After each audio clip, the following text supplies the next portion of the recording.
we often ask for something like buy our product, buy our service, give us a review, tell your friends about us. But imagine in a romantic relationship, if you went on your first date with someone and it was all like, do this for me, do this for me, do this for me, and you put nothing on the table first, that person's going to tell you right where to go and you're not going to have a relationship with them at all. But brands think somehow it's different. What's the biggest myth about, let's go with marketing first. Welcome to the Business Growth Podcast, powered by ActionCOACH UK, the world #1 in business coaching. Since 1993, we've helped thousands of business owners and entrepreneurs worldwide smash through their limits and achieve extraordinary results. This is more than a podcast, it's your blueprint for success. So grab a pen and paper, take notes, and make sure you hit the subscribe button and notification bell for weekly growth insights. Let's do this.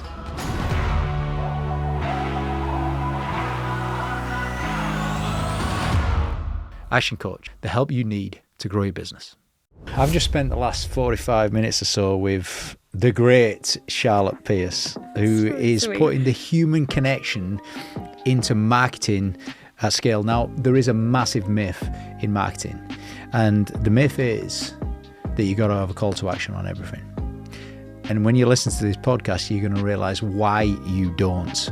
And you're also going to realize this, that you can be thoughtful on a big scale. And who is this person, Charlotte Pearce? Well, she has built a marketing company and she's got over 1,500 marketers around the world working with some of the most famous, biggest brands there is. It is making a difference, and yours can do too, by making your customers and future customers feel the greatest gift in life, which is significance. We are good to go. Okay, so Brian Tracy wrote the book, The Psychology of Selling. Mm-hmm. But Charlotte Pearce, you're an expert in the psychology of marketing. Yeah, I love it. Yeah, human connection. That is what you do through marketing, yeah? Yep. How do you do it? So the principle stems from that as humans, we buy from people, and we always have and we always will, and we need that emotional connection with a brand. And my company, Inpact, which started just over 10 years ago now, helps brands have that really human, personal connection by sending genuine handwritten notes at big scale. So we're the only company in the world that sends millions of handwritten notes that are actually written by real people, and that is the magic. So it's mothers, artists, retirees, people that are recovering from illness, people that can't get out necessarily to get work. They earn money handwriting from home. That helps really big brands have that really human touch point, show they care.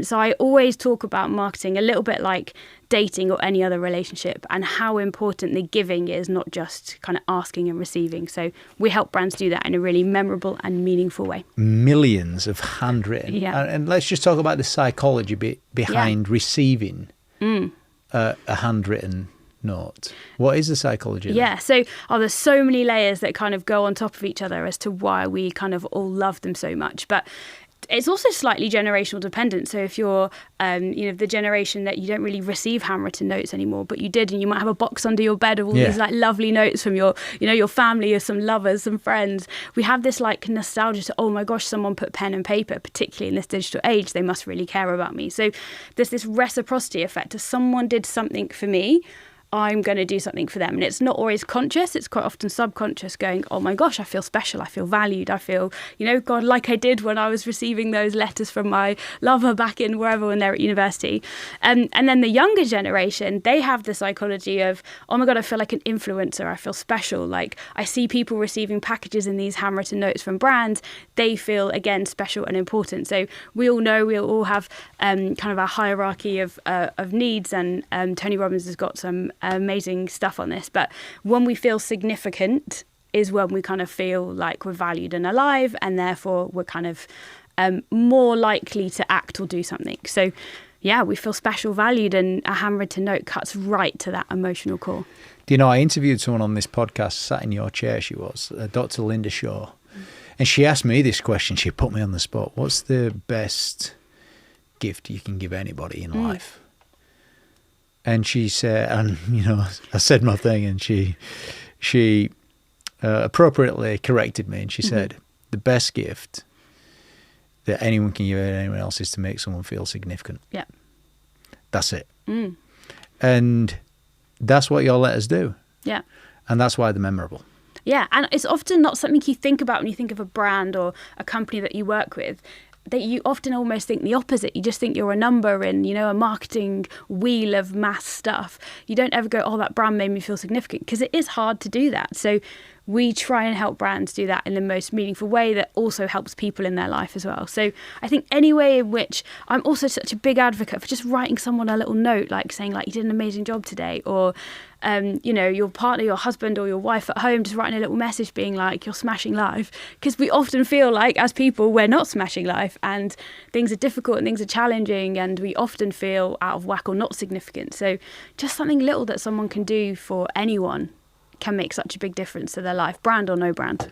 Let's challenge the listeners right now. So if you're listening to this, doesn't matter who you are, you got to write someone a note. So when you come down in the morning early before everyone leaves tomorrow, or if you've got family at home, write everyone a note before you go. And see what impact it has. Impact it has. Impact. See what impact it has on the family. Let's do the test. Put some comments in the wherever you've watched this video or listened to the podcast, put some comments in there.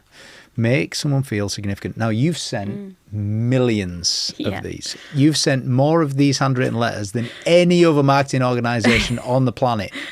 Yeah. And it's because there's millions and millions of people across the world that can write these. So we've actually got 1,500 scribes in the UK and the US who handwrite these on behalf of the brands we work with.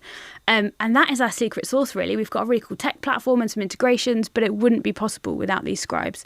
And so when someone puts like love and like joy, some people love writing these handwritten notes. It's like a part of their meditation, almost like a part of their life. Like, that's a win-win-win for me, because the brands win, but these people win. And that's what makes these handwritten notes like an extra level of magic, because a real person has actually written it. Yeah, it's like emotional intelligence in marketing, really. This, it's communicate on an emotional level. Yep.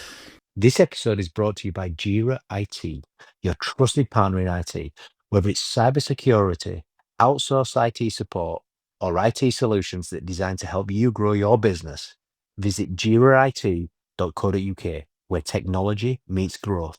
In order for it to be a good letter, it's got to be good copy as well.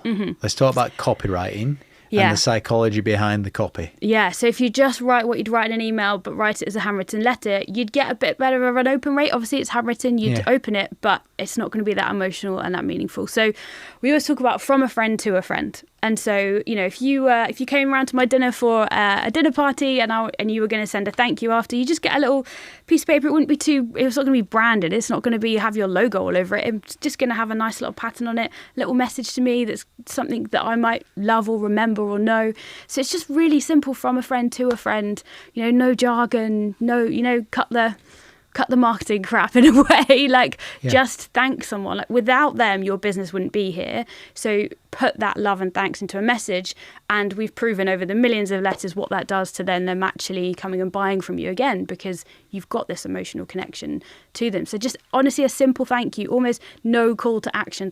Lots of our note cards from our brands have no call to action, and that makes marketers want to crawl up in a ball and die sometimes. They can't understand why. So what we do is we hold control groups, and we plug into their CRM system, and we help brands show them that you don't need a call to action. And we track what happens to their spending behavior after by holding a control group. We look at incremental revenue, all the great marketing stuff, but we don't ask them to do anything. We just tell them, thank you for joining our community. Thank you. Without you, our business wouldn't exist. And that's what drives the sales. Yeah, from a friend to a friend. It's ahead in that, isn't it? I mean, are there any rules on the copy then? I mean, on an email, still people are writing best regards and warmest regards at the bottom. What is that? You just don't need to. So there's no rules as such, but we work with all of the companies that we work with, and we try to say, it always has to go to a first name, always has to come from a person and the team in an ideal world.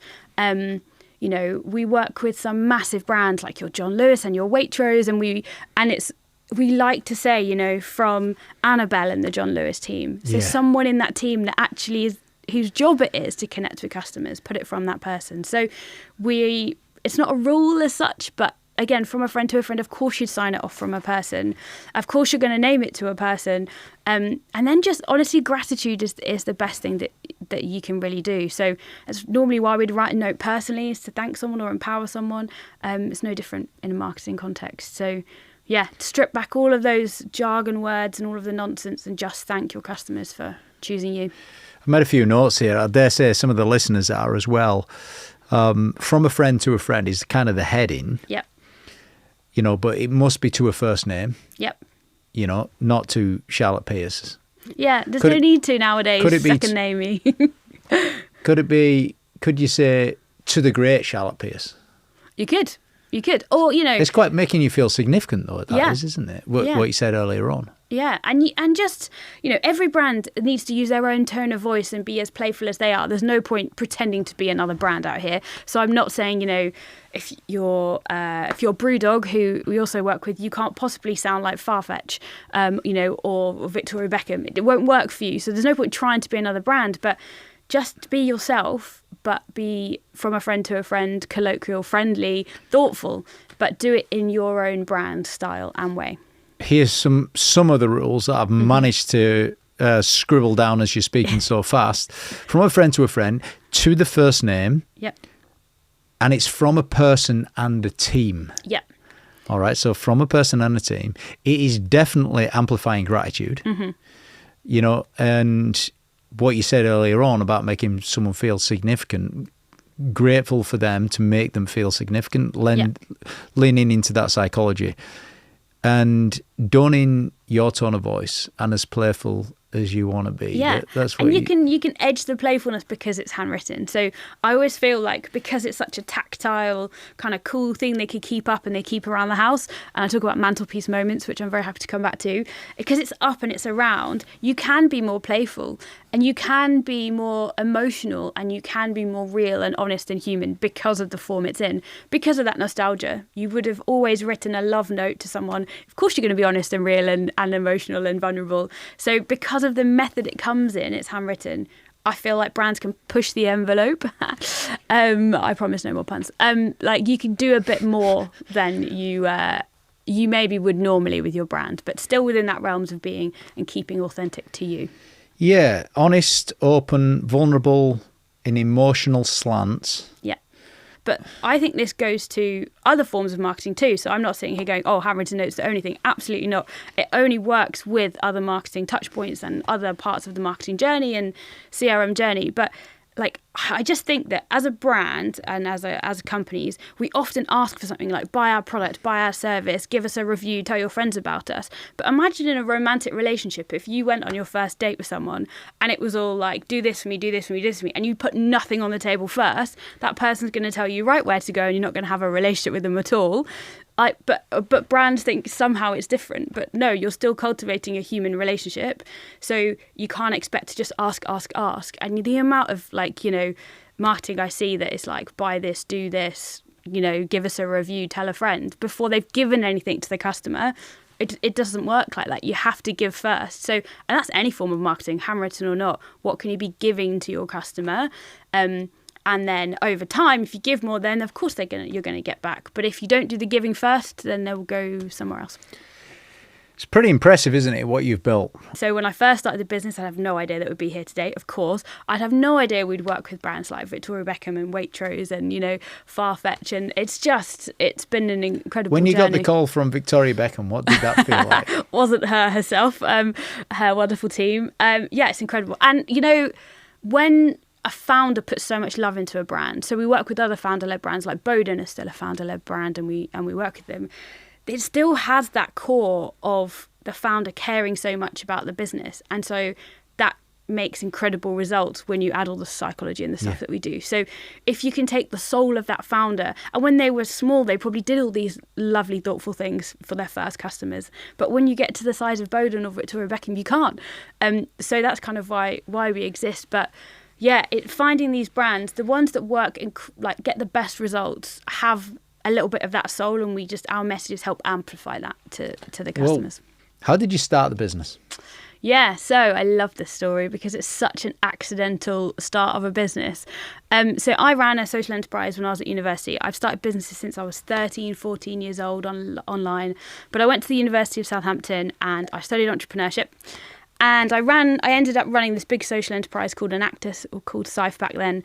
And you set up businesses that have social impact and make money. So we had 13 of these businesses around the world, everything from toilets in Africa to helping ex-military in the UK. And I found myself as kind of the chairwoman of this business. And I woke up one morning and I was like, I don't have an absolute clue what I'm doing. Just one of those moments that I'm sure you've all had, I've had many times, and just thought, I don't know what I'm doing. So I called my dad, who's been a quite big inspiration for me, growing up, and I said, I just don't know what I'm doing. And he's like, oh, I'm actually working with a company called ActionCOACH at the moment, helping get some franchisees for them. They've got a day, would you want to come and listen to some of the tricks of the trade of coaches and what they're teaching people? So, oh my God, I'd love to do that. So I went and just sat in a room, and I was sitting in the corner of the room and I was listening to the coaches and how they were working with their clients and customers, helping them run their businesses. And the first half of the day was all like vision and values of an entrepreneur and mindset. And I just loved it, more psychology.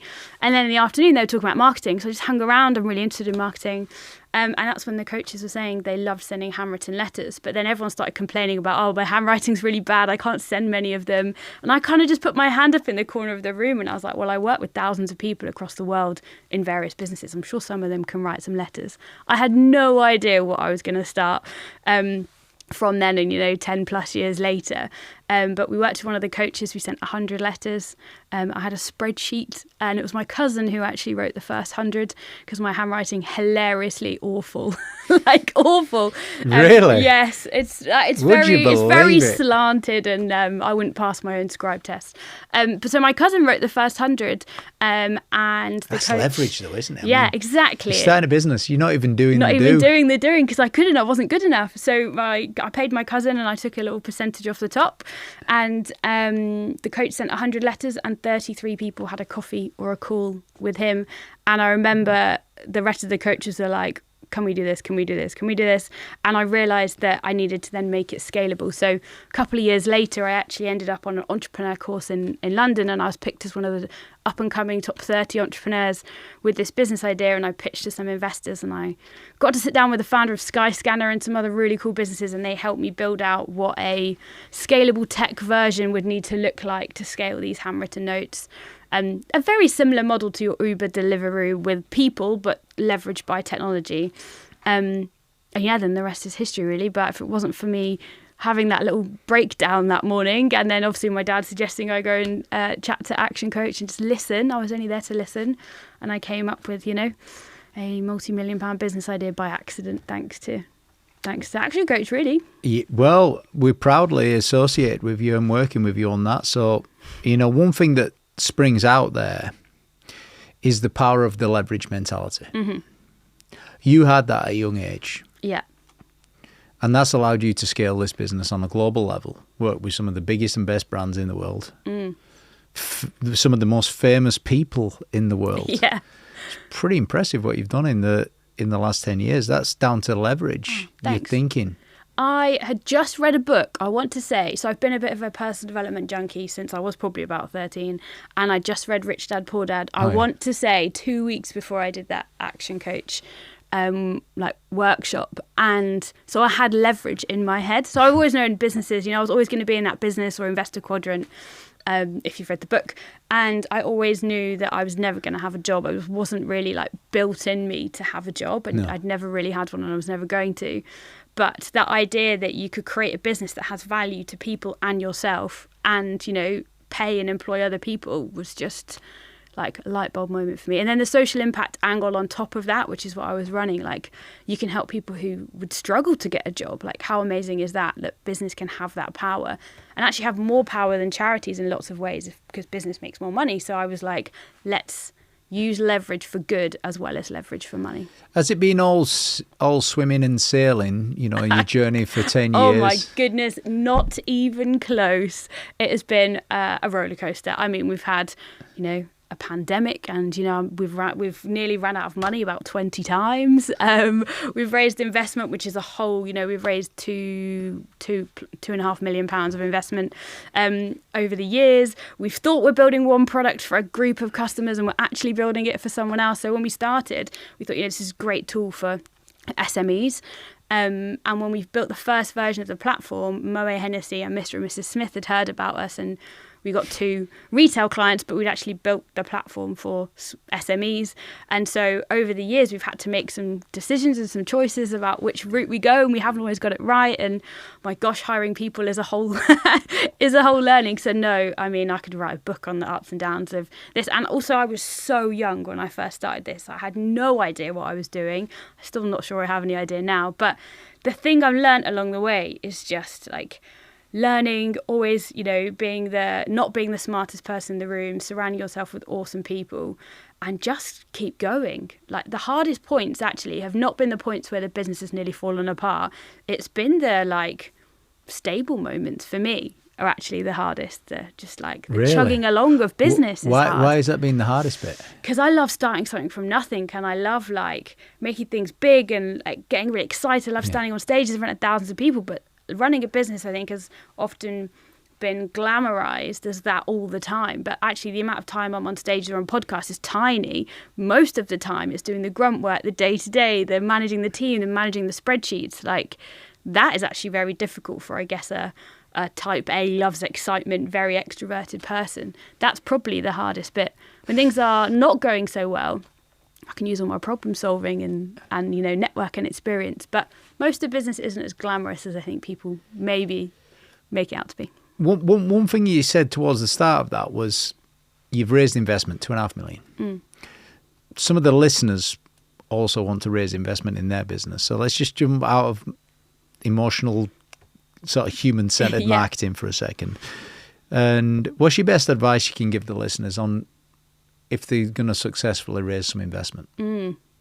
So there's so many different levels to this. And actually, a lot of it still is down to marketing, just marketing yourself and your idea, than it is actually marketing your business to your customers. But so there was this kind of running joke in this entrepreneur group that I was part of, that I would turn up to everything and anything, particularly in the early days, because I never knew who I was going to meet in a room. I never know, who was going to be at that lunch or that dinner. And if I look at who became our investors, I couldn't have drawn a linear path to I did this to get this person. So I was just so passionate about Inkpact and the idea and making an impact on the scribes and love psychology and brand that I would literally tell everyone and anyone about it, unashamed. I just put myself out there and I put the business out there. Passionately disrupt as many people as possible. And just tell, people are really scared of telling people their idea in case they steal it or they think badly of it. But just drop all of that. You never know who you're going to sit next to at a lunch. You never know who your next door neighbour is that knows someone. And so I've realised that people love helping people that they find interesting. So I had no network really.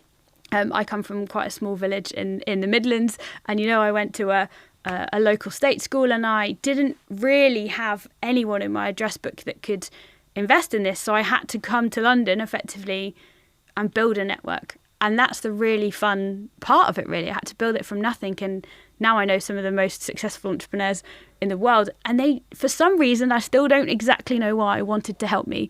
So they either invested in me personally, or they told someone about me who then invested in me, or they knew someone who invested in me. So it's all about people. And because I love psychology, I love people. And I think if I could give anyone one piece of advice, it's understanding people.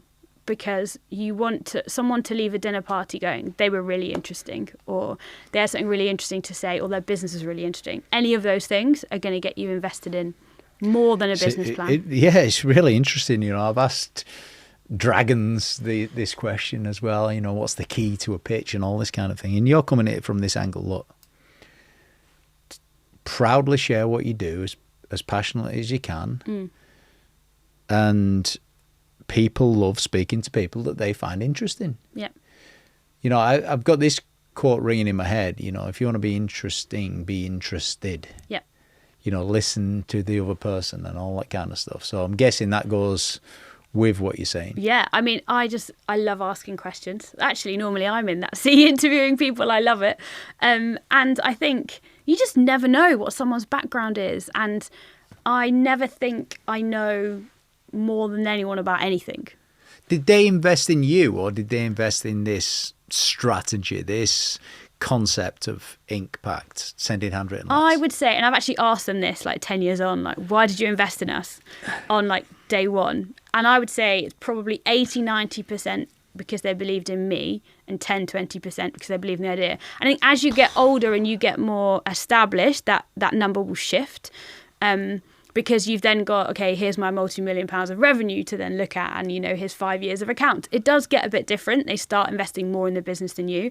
But in the very early days, they have no idea what businesses are going to work. I mean, we've all seen on TV, on Dragon's Den, on various things, you go, that is an incredible business, it's going to work, and it doesn't. And then another business that you're not sure about, and it works. And so, you know, the stats are against most businesses fail within 3 to 5 years, and so it's really hard to bet. That's why investing is a little bit of a betting game to a point, but if you back the founder, you back the person, you're more likely to succeed. So I would say, from the investors I've asked, the investors I've got, I reckon it's 80-90% the person, only 10-20% the idea. Yeah, really, really interesting, really good advice as well.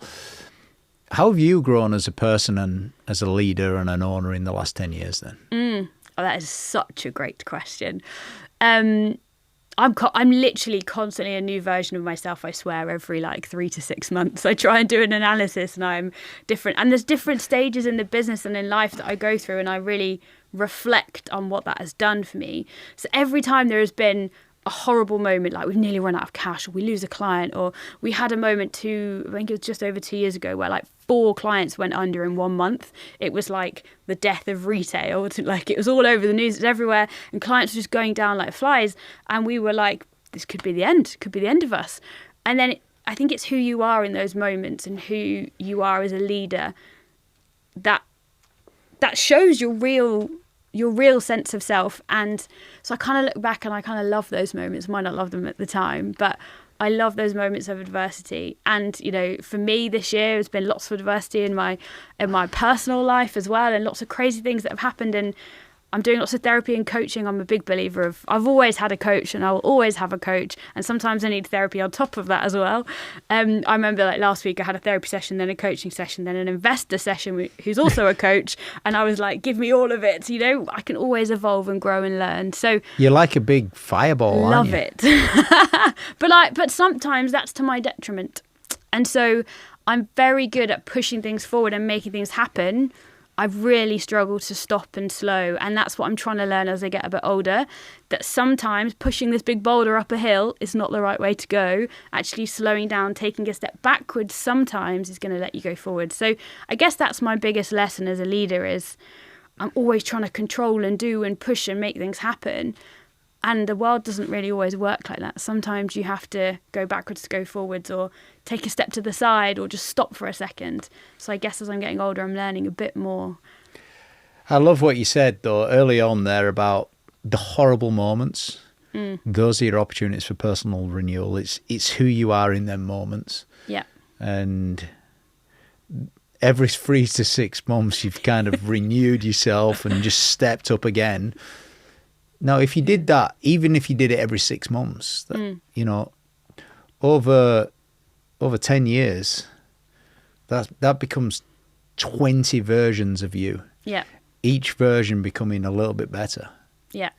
If you do the 10% each time, and you know you get better 10% every 6 months, you know, that's an exponential growth curve, isn't it? Yeah. When you look back at yourself 10 years ago, who do you see? Oh gosh, I see a very excitable little puppy. It's kind of the vision I have in my head. I've always had lots of passion and excitement, but I didn't necessarily know how or where to direct it necessarily, or there's this like grounding missing, this like sense of self and authenticity. And especially in the early days of the business, I was the business. And I spent a long time, over 10 years, realising, and having kids also helps you realise this, I think, that the business is an extension of me. I love it, I'm passionate about it, But if it falls over tomorrow, I'm still a person and I still have value in the world and I still have these things I love and people I love. And for many years, the business was me and it was also intertwined. And I think that could be really dangerous for people and dangerous for your mental health. And everything got sucked up into one. And it's taken years of me realizing that, no, the business is an extension of me, but it's not me. And that's okay. And so it's going to go on its own journey and I'll go on my own journey and they will sink at times and I'll love it at times and I'll hate it at times and everything in between. But as I get older, I think I look back at that little excitable puppy and I've still got that in me, but a lot more of a grounded Who do you version. see yourself as now then? Oh, that's a very good question. So I'm quite a spiritual person. I do lots of what my friends would call like woo-woo, woo-woo retreats and things. And I love the kind of, so if you've ever heard of like maiden, mother, crone kind of energy. And as I'm getting older, I feel like I am getting slightly slower and wiser and more thoughtful and more reflective. And that's really powerful, actually, as a person. That's really powerful. But what I love is every 6 months, I still do it, actually probably more than 6 months, I put a blank page in front of me and write my name on it, and I check that's who I want to be. Do I want to be powerful for the next 6 months? Do I want to be this energy? Do I want to be this person? So you put a list of how many words? 3 words, 5 words every 6 months? three words that reflect who I want to be, and then various activities that I want to do. So let's go 10 years into the future then. Yes. Who is Charlotte? I'm not going to say Charlotte Pearce. I mean, first name terms. Yeah. Who's Charlotte in 10 years from now? Oh, 3 words. An inspiration.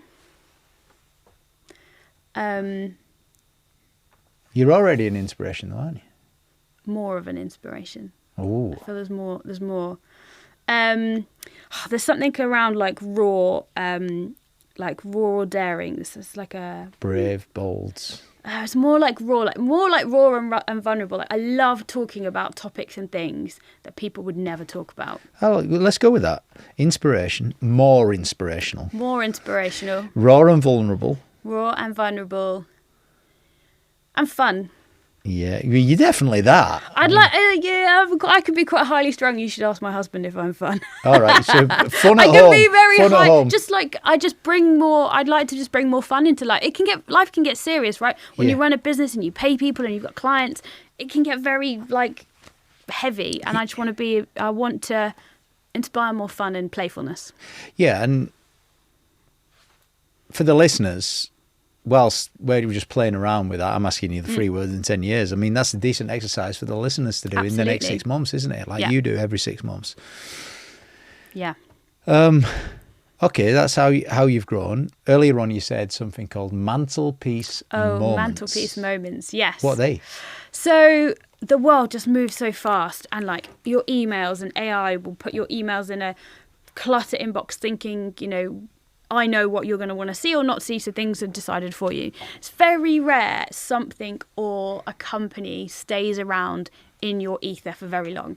So whether you're scrolling on Instagram or TikTok, or whether you're kind of like opening a package or anything, things don't stay around very long. So, the typical marketing touch points, it used to be like 6 and then 7 and now 12 and like probably 20 something touch points now. Things just move faster.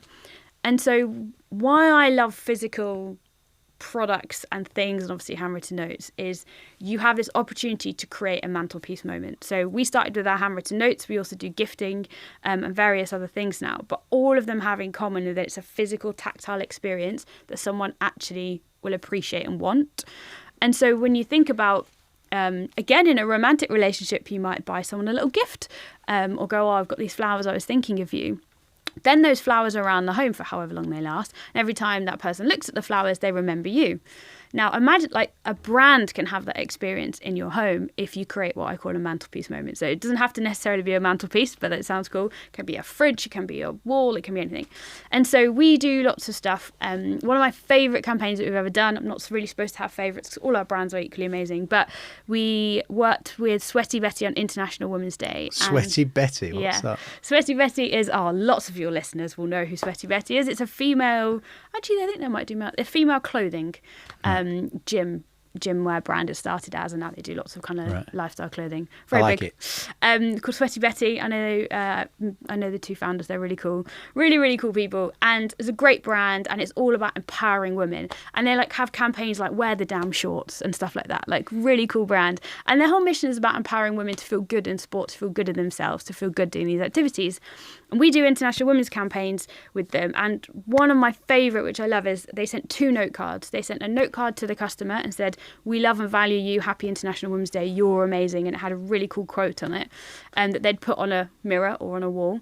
And they had a spare note card that was blank for them to write to another woman that really empowered them. And so they're passing on this empowerment message of like, you're amazing, you rock. Yeah, wear those damn shorts, or whatever that message needs to be. But I loved it because it was a quote telling them how amazing they were.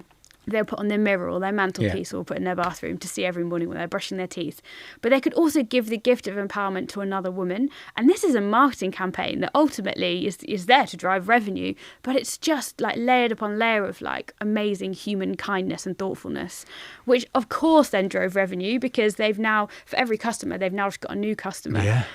But it's all on a really positive message. So if you're going to have this marketing effect, why not make it positive and powerful for people? So did you love that. Come up with that with them? Yeah.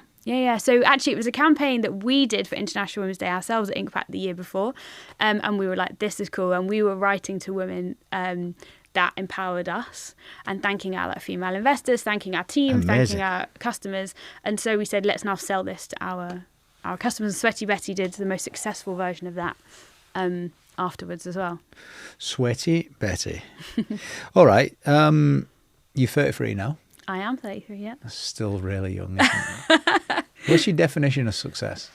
Oh, that's such a good question. I still battle with this because I feel like I'm coming out of one era in my life and maybe entering... I mean, I've had like multiple every 6 months, but I feel like I'm a mother now, and sometimes success is just, sitting down around the table with my family or eating dinner, and that is a huge just moment of success. Whereas if you'd have asked me like 5-6 years ago, it'd be like, success is a huge business generating like X amounts of profits, and I'm a multimillionaire and I'm sitting on a yacht. And it's ever changing.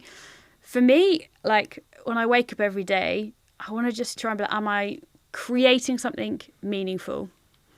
Am I having some impact on someone that's not just me and my immediate family? Am I adding something to the world? And am I really adding to the world more than I'm taking out of it? Is my that's a great formula. Yeah, I'm adding more than I'm taking out of it, and if I am, then that's a good thing. It's a good thing to do.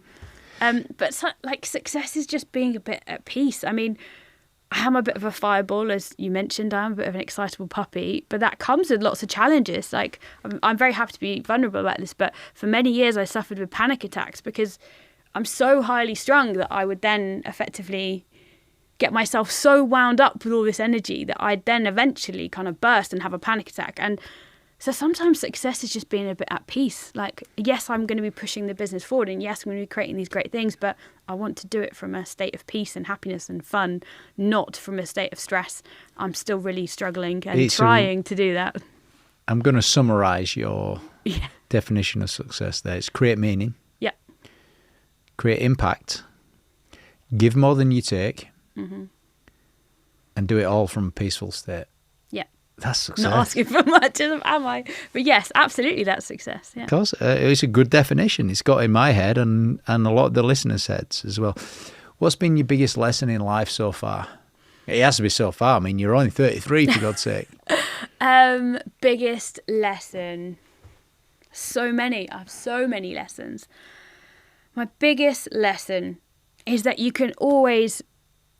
no matter what's happening to you in life, and it might not seem it at the time, but you can always create and recreate yourself in your life.